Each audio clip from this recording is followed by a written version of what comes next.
The Anima Mundi is, according to several systems of thought, an intrinsic connection between all living things on the planet, which relates to the world in much the same way as the soul is connected to the human body.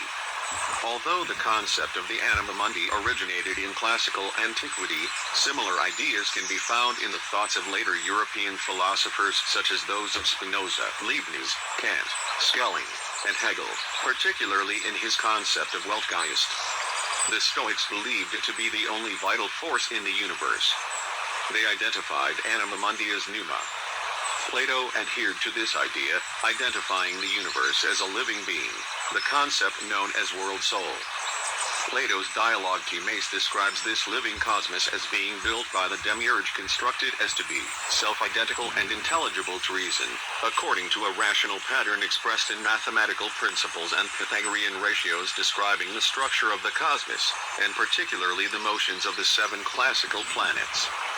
Following Plato, the Anima Mundi became an important component in Neoplatonic cosmology, often including its close relationship to the demiurge and the 7 planets. The Anima Mundi was borrowed from Platonist philosophy into several Gnostic sects as world soul. In Manichaeism, the Anima Mundi was also called the light soul and the living soul, contrasting it with matter, which was associated with lifelessness and death and within which the Anima Mundi was imprisoned. The Anima Mundi was personified as the suffering Jesus who, like the historical Jesus, was depicted as being crucified in the world.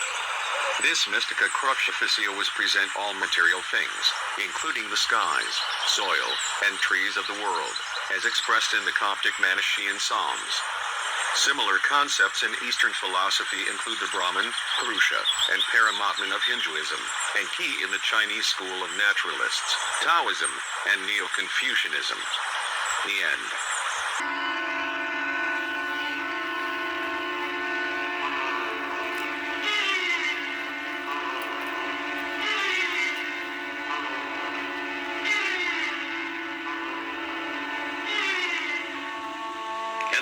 With our instructions, we continued toward the planet which its inhabitants called the Earth, in order to study their mode of life.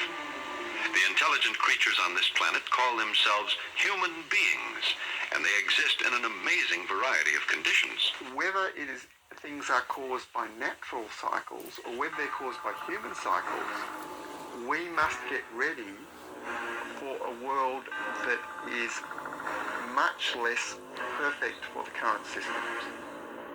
We're part of the Earth. Whatever we're doing to the Earth is doing to herself. It's as if in science, we've just discovered a 6th kind of life, which is life at the level of the whole planet.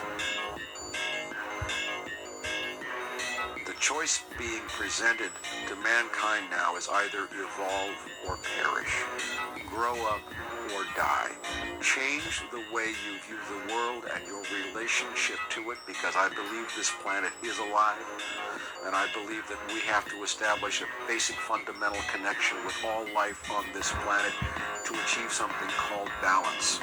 The way we have been living is over, and that means our rules and our regulations are over. If Gandhi pulled out the spinning wheel to fight the first industrial revolution and all its associated colonization, then today's spinning wheel, what is today's spinning wheel?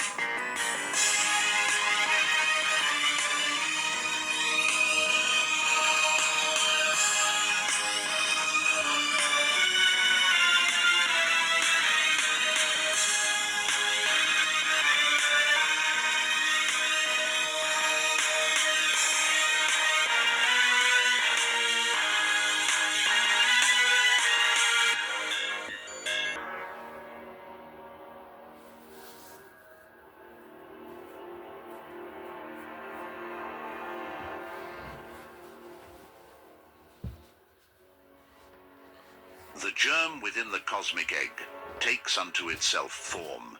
The flame is rekindled. Time begins. A thing exists. Action begins.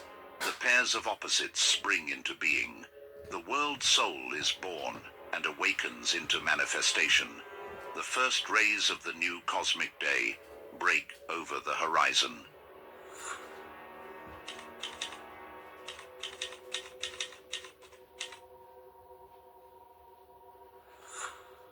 In this second aphorism of creation, the Rosicrucian is directed to apply his attention to the concept of the world soul, the first manifestation of the eternal parent.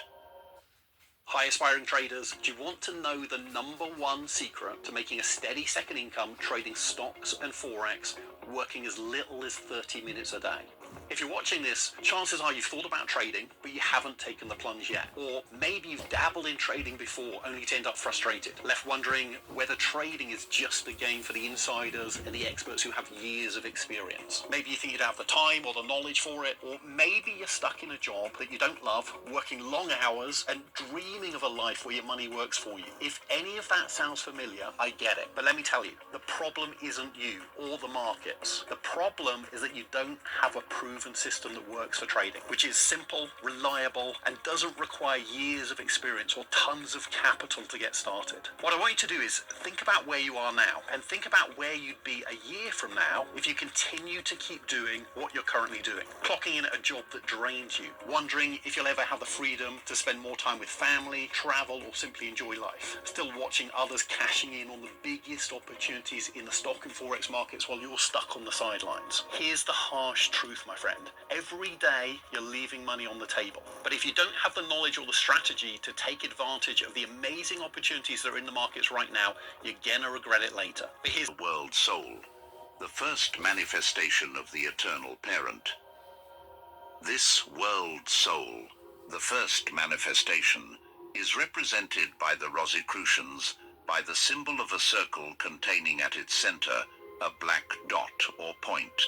The circle, of course, represents the infinite unmanifest, and the black dot or point represents the focal point of the new manifestation, the germ within the cosmic egg, as the old occultists poetically express the idea. The Rosicrucian concept of the world soul, the first manifestation, corresponds to similar conceptions found, in various forms, in most of the ancient occult teachings of the several great esoteric schools of philosophy. In some philosophies it is known as the Anima Mundi, or life of the world, soul of the world, or world spirit. In others it is known as the Logos, or word. In others, as the Demiurge. The spirit of the concept is this, that from the unconditioned essence of infinite unmanifestation, there arose an elemental and universal soul, clothed in the garments of the most tenuous, elemental form of matter, which contained within itself the potency and latent possibility of all the future universes of the new cosmic circle, or cosmic day. This world soul is spoken of in the second aphorism as the germ within the cosmic egg, inasmuch as it is regarded as the tiny germ within the egg, which gradually increases in size and complexity, and takes upon itself form and activity. The symbol of the cosmic egg, of which the world soul is the animating germ, is a very old one, and one widely spread in usage in the ancient world. As a prominent occultist has said, whence this universal symbol? The egg was incorporated as a sacred sign in the cosmogony of every people on the earth, and was revered both on account of its form and its inner mystery.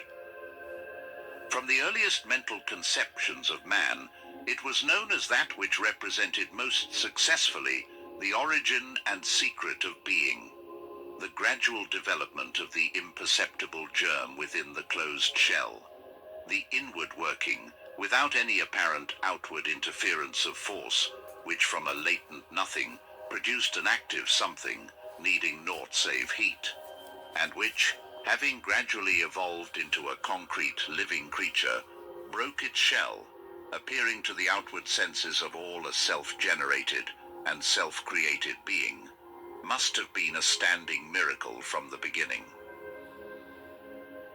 The secret teaching explains the reason for this reference by the symbolism of the prehistoric races. The first cause had no name in the beginning.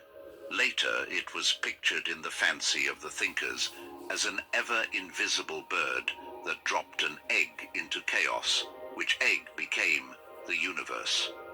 Hence Brahm was called Kalahansa, the swan of eternity, which laid at the beginning of each Mahamanvantara a golden egg. It typifies the great circle, or O itself, a symbol for the universe and its spherical bodies. The first manifestation of the cosmos in the form of an egg was the most widely diffused belief of antiquity. It was a symbol adopted among the Greeks, the Syrians, Persians, and Egyptians. In the Egyptian ritual, Seb, the god of time and of the earth, is spoken of as having laid an egg, or the universe. Ra is shown like Brahma, gestating in the egg of the universe. With the Greeks, the Orphic egg was a part of the Dionysiac and other mysteries, during which the mundane egg was consecrated and its significance explained. The Christians, especially the Greek and Latin churches, have fully adopted this symbol and see in it a commemoration of life eternal, or salvation and resurrection. This is found in and corroborated by the custom of Easter eggs, from the egg of the pagan Druids to the red Easter egg of the Slavs. A cycle has passed, and yet whether in civilized Europe or among the abject savages of Central America, we find the same archaic, primitive thought.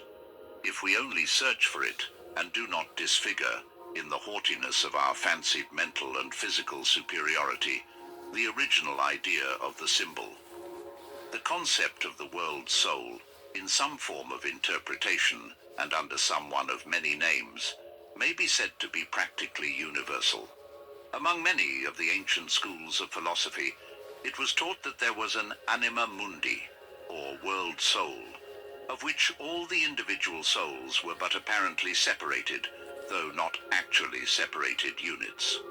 The conviction that life was one is expressed through nearly all of the best of ancient philosophies, and in fact, in subtly disguised forms, may be said to rest at the base of the best of modern philosophies.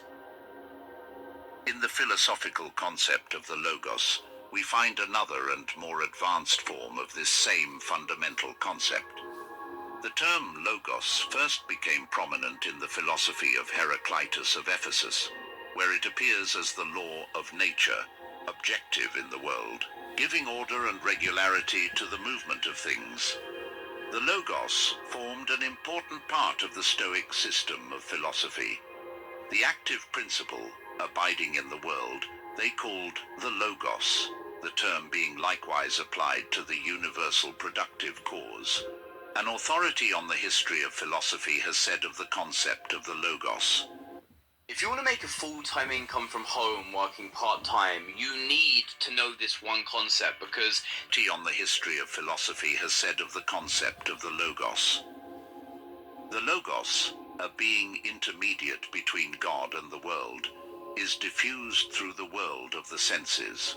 The Logos does not exist from eternity like God, and yet its genesis is not like our own and that of all other created beings. It is the first begotten of God, and is for us, imperfect beings, almost as a God. Through the agency of the Logos, God created the world. In the philosophical concept of the demiurge, we find another form of the same fundamental concept. The demiurge was the name given by the Platonian philosophers to an exalted and mysterious agent by whom God was supposed to have created the universe. He was akin to the nature god of the pantheists, and to the living nature of other schools of philosophy. The demiurge was the life of the world, or universal life, of which all the innumerable lives of finite creatures are but sparks in the flame, or drops of water in the ocean. And yet, in its true sense, the concept of the demiurge was not identified with that of God, but was rather a concept of the first great manifestation of God, by means of which he creates and sustains the world. The idea of a universal will, a primal manifestation of God, existing at the heart of nature, and operating to build up and sustain the universe, is found in many modern philosophies. Cudsworth, the English philosopher, has sought to indicate this conception in his idea of plastic nature, of which he says, "It seems not so agreeable that nature, as a distinct thing from the deity, should be quite superseded, or made to signifying nothing, God himself doing all things immediately and miraculously. From whence it would follow also that they are all done either forcibly and violently, or else artificially only, and none of them by any inward principle of their own. This opinion is further confuted by that slow and gradual process that in the generation of things, which would seem to be but a vain and idle pomp, or a trifling formality, if the moving power were omnipotent, as also by those errors and bungles which are committed where the matter is inept and contumacious. This argues that the moving power is not irresistible, and that nature is such a thing as is not altogether incapable, as well as human art, of being sometimes frustrated and disappointed by the indisposition of matter, whereas an omnipotent moving power, as it could dispatch its work in a moment, so would it always do it infallibly and irresistibly, no ineptitude and stubbornness of matter being ever able to hinder such a one, or make him bungle or fumble in anything. Therefore, since neither all things are produced fortuitously, or by the unguided mechanism of matter, nor God himself may be reasonably thought to do all things immediately and miraculously, it may well be concluded that there is a plastic nature under him, which as an inferior end subordinate instrument doth drudgingly execute that part of his providence which consists in the regular and orderly motion of matter. Yet so as there is also besides this a higher providence to be acknowledged, which presiding over it doth often supply the defects of it, and sometimes overrules it, forasmuch as the plastic nature cannot act electively, nor with discretion. Other schools of philosophy, notably that founded by Schopenhauer, have postulated the presence of a universal spirit, whose chief attribute is desire-will, from whom the universe of creatures has proceeded. This universal spirit is held to be filled with a longing, craving, seeking, striving desire to express itself in phenomenal existence. Schopenhauer calls it the will to live. It is described as instinctive rather than intellectual, and as creating intellect with which to better serve its purposes of self-expression. Other philosophers have proceeded along the main lines of the concept of Schopenhauer, with various modifications. The same idea is expressed by some of the old Buddhist philosophers, the very term, the will to live, being used to express the essential nature of the universal spirit. But, it must be noted, in such philosophies, the universal spirit is considered rather as the eternal parent than as its first manifestation. In the same way, a certain school of thinkers postulate the existence of a living nature, which expresses itself in innumerable living creatures and things, all things in the universe being held to possess life, in some form and degree, as, indeed, the Rosicrucian creatures also hold. But it must be always noted that in the secret doctrine of the Rosicrucians, the world soul is not regarded as the infinite reality, but merely as the first manifestation thereof, from which all subsequent manifestations proceed, and into which they are finally resolved. The world soul is not eternal, but, on the contrary, appears and disappears, according to the rhythm of the cosmic nights and days. Mundi, or world soul, is a fascinating concept that connects all living beings in a cosmic web of existence. Rooted in ancient philosophy, it suggests that every entity is intertwined with a universal spirit. This idea dates back to Plato, who believed that the world soul is the source of life, linking nature and humanity. Additionally, many mystics and philosophers throughout history have explored this connection, emphasizing the importance of harmony and balance. The Anima Mundi encourages us to transcend our individual perceptions and recognize the unity of life. What do you think about this profound idea? Mundi, or world soul, is the idea that the entire cosmos is a living organism, imbued with a single unifying consciousness.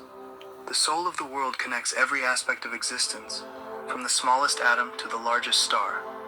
Yet, the Anima Mundi operates on a scale so vast and incomprehensible that its nature remains elusive, inviting contemplation of the interconnectedness of all things beyond the individual self. Ever felt a deep connection to the world around you, like everything is alive and interconnected? That's the essence of the Anima Mundi. This ancient concept, rooted in Greek and Roman philosophy, suggests that the universe is a living being, imbued with the soul or spirit that connects all things. It's like the Earth is one giant organism and we're all a part of it. Think of it like this. Just as our bodies have a soul that animates and guides them, the universe has a world soul that gives it life and consciousness. The Anima Mundi has been a central idea in various philosophical and spiritual traditions throughout history. So why not? What do you think? Let me know your thoughts in the comments below. And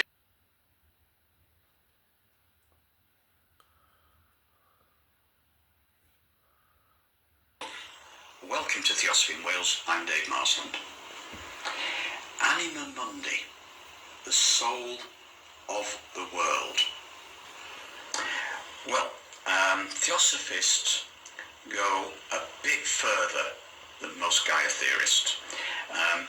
Gaia theorists generally maintain that all organic life forms on the planet are part of a single living planetary being, a sort of unified life theory. Within Gaia theorists, there are spiritual ecologists who add a spiritual dimension to this, a sort of group soul of life. All life is one spiritual entity. Now, Theosophists go a bit further, and they postulate that the Earth itself is a living being, and it has consciousness, higher principles, and an evolutionary agenda. And this evolution of the Earth, is inseparable from the organic life forms on it. In fact, the organic life forms are part of it. And as far as humanity is concerned, our spiritual egos are part of the higher principles of the Earth, and this is interactive. And William Quan Judge, Theosophist William Quan Judge, said that we can damage the Earth by what we think. This representing this interactive process between our high principles and the high principles of the Earth, of which we're actually an integral part. We're not separable. Now, taking it a bit further, Theosophy maintains that even if there were no organic life on the Earth would still be a living being. So that organic life is part of the Earth's evolutionary expression, but even without it, the Earth would still be a living being. Now, Theosophists maintain that life is not just the result of a chance chemical reaction, and there's a couple of reasons I can give for this. One is, surely it were just a chemical reaction, wouldn't life have been generated many times during the history of the Earth? And in addition to that, wouldn't it be possible to create life in a laboratory? So that's those would be really that really would be news if we created life in a laboratory, and if a new life form or a new generation of life took place. As I understand it, there's no evidence there's ever been more than one generation of life on the planet. Now, back in 1968, I saw a television documentary. In fact, it was a New Year thing, saying what would happen in the coming year. And there were some scientists claiming that they probably would solve the mystery of life that year. They said they were close to doing it, and that we'd know what life was. It was 1968, and we're still waiting, so it hasn't happened yet. And the scientific view, and they were working with primordial soups, was that life was a chemical reaction produced by rock, gas and water in combination with light and heat from the sun. Prana, the life force from the sun, wasn't in the equation. And well, it's 1968, and we're still waiting for a result on that one. And probably if they discovered what life really was, they might have created it in a laboratory, which just hasn't happened. And I think it's impossible to understand life without understanding life's relationship to the planet and the spiritual evolutionary relationship that underpins it. Have a giant circuit consisting of a battery, a switch, a light bulb, and 2 wires which are each 300,000 kilometers long. That is the distance light travels in 1 second. So they would reach out halfway to the moon and then come back to be connected to the light bulb, which is 1 meter away. Now the question is, after I close this switch, how long would it take for the bulb to light up? Is it half a second, 1 second, 2 seconds, 1/c seconds, or none of the above? Now you have to make some simplifying assumptions about this circuit, like the wires have to have no resistance, otherwise this wouldn't work, and the light bulb has to turn on immediately when current passes through it. But I want you to commit to an answer, and put it down in the comments, so you can't say, oh yeah, I knew that was the answer, when I tell you the answer later on. This question... I need to talk to you. We need help. Would be...